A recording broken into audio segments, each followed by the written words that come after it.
सवाल लाइव में आपका स्वागत है। मैं राजेंद्र सोनी एक बार फिर हाजिर हूं आम जन से लेकर राजनीति और क्षेत्र की विभिन्न घटनाओं के साथ, पक्ष न विपक्ष, सिर्फ निष्पक्ष।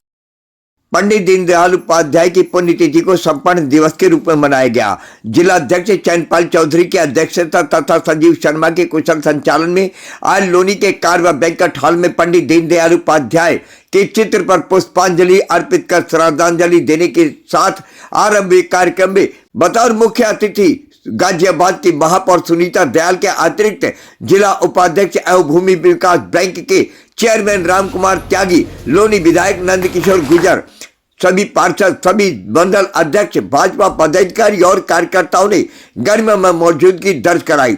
संपन्न दिवस के अवसर पर वक्ताओं ने पंडित दीनदयाल उपाध्याय के एकात्म मानववाद और अंत्योदय के विचारों पर प्रकाश डालते हुए कहा,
जिस धर्म से आता हो, लेकिन वो सनातन के मूलों पर काम करने वाला है। कि जो भी जयंती है, जो भी हम मनाते हैं अपने महापुरुषों की, तो उस समय एक प्रेरणा देनी चाहिए। जो जिन्होंने अपने काम किए हुए हैं, हम उनके आदर्शों पे चले। भाषण होती है, सारी चीजें होती है और हम सारी चीजें छोड़ देते हैं, लेकिन उन्होंने जिन आदर्शों को लेकर के, शिक्षा को लेकर पार्टी को आज विश्व नंबर 1 पार्टी बनाया, तो विश्व से उनके विचार और उनके जो आदर्श हमारे बहुत प्रेरणादायी है। तो हम सबको विचार करना चाहिए और उनके आदर्शों पर उनके परिणाम विचार पर काम करना चाहिए। और उसको जो विपक्ष है वो भरने में लगा। मैं जो है किसान के बच्चे बैठे हुए हैं, किसान भाई बैठे हुए, उनसे निवेदन करना चाहूँगा, आप ठीक से पढ़ें और अपने किसानों के बीच में जाकर के कहें कि ये हमारी विपक्ष हरकत कर रहा है। दूध भी भेजते जाएगा, फल पूरी भी भेजते जाएगी, और वो चीजें जो अनाज हुआ है वो भी मिशन नहीं कर जाएगा। ऐसी कोई चीज हमारे यहाँ संशोधन नहीं हुआ है। जो किसान से संबंधित हमारी चीजें हैं वो यथावत बनी हुई है। हम अपने देश की यूज करेंगे, विदेशी कोई भी चीज हमारे यहाँ नहीं आएगी। ये विपक्ष भ्रमित फैला रहा है। मैं किसानों के बीच में जाता हूँ, कल भी गया था, वो कहते हैं मैं सरकार को तो ये कहते हैं मैं ठीक से जानकारी दीजिए। गरीबों के लिए, किसानों के लिए अपने बलिदान दे दिया।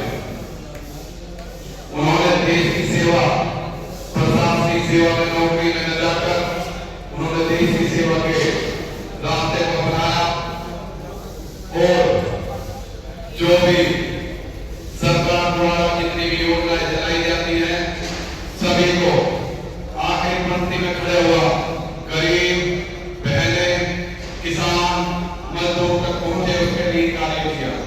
आज हमारे देश के प्रधानमंत्री आदरणीय नरेंद्र मोदी जी, हमारे देश प्रदेश के मुख्यमंत्री युवाओं के लिए जो भी योजनाएं केंद्र और राज्य सरकार से आती हैं सीधे सभी के खातों में जाती है। आज उस व्यक्ति का, ऐसी महामूर्ति का, देश की विभूति का हम समर्पण दिवस मना रहे हैं। जिस पुण्यात्मा ने, जिस व्यक्ति ने इस देश को एक करने के लिए अंतिम जिनका एक ही उद्देश्य था, अब जो अंतिम पंक्ति में व्यक्ति बैठा है उसका भी उद्धार हो। मैं खाली एक ही बात कहूंगा, बाकी तो हमारे लोग वक्ता है बात अपनी रखेंगे। मैं खाली एक ही बात कहूंगा, एक विषय मुझे याद है, जब जनसंघ के राष्ट्रीय अध्यक्ष थे, आगरा में सेंटर होता था, उस आगरा के सेंटर में वो जाके कहीं सेविंग करवा रहे थे पंडित दीनदयाल जी। तो किसी ने पूछा कि कहां पे पंडित जी, कहां पे है? जो मैं सेविंग करवा रहा हूं। कहां? किस सैलून में? जो कि इटालियन सैलून में। इटालियन सैलून का मतलब समझ रहे हो आप? ईंट पर बैठकर सेविंग करवाना। पुराने भारत में ये सब होता था। जो साधारण व्यक्ति ईंट पर बैठकर अपनी सेविंग करवा रहा हो तो उसके क्या होगा? संस्थापक सदस्यों में मुझे ध्यान है जनसंघ की स्थापना 1959 में, तो 5 हमारे संस्थापक सदस्य थे। उसके अध्यक्ष डॉक्टर श्यामा प्रसाद मुखर्जी, पंडित दीनदयाल जी उपाध्याय, श्रद्धेय अनुराग वाजपेयी जी, प्रधान परमानी जी, और बाद में नीतियों से चीजों पर थोड़ा सा अलग जाकर काम करने का प्रयास किया। ऐसे कुछ कार्यकर्ता भी उस समय जनसंघ जुड़े थे। और अभी जितेंद्र गुप्ता जी ने सभी बताया कि 24 सितंबर 1900 जन्म हुआ, 11 फरवरी को मृत्यु हो गई। संघ के प्रचारक थे और जिस भी कक्षा में रहे, कक्षा 10वीं हो, 12वीं हो, ग्रेजुएशन बीए किया हो, पोस्ट किया हो, सब में बोर्ड में हर क्षेत्र में आगे बढ़कर काम करने का पंडित दीनदयाल जी ने किया। इसलिए श्रेष्ठ मार्गदर्शक, श्रेष्ठ विचारक। और जन्म के समय कुशलवादी माता पिता की मृत्यु नाना के घर जाकर रहे। और इसलिए जब छोटे थे, गाते थे छोटे गीतों में, भारत माता के चरण कमल की हम नन्ही सी धूल है। भारत माता के चरणों में समर्पित के जीवन को कहते थे, भारत माता के चरण कमल की हम नन्ही सी धूल है। अलग अलग है रूप रंग और भाषाओं के फूल है, चाहे कितने भी फूल हो, लेकिन हम सब एक है। ऐसा बचपन से लेकर आगे बढ़ने तक मैं भी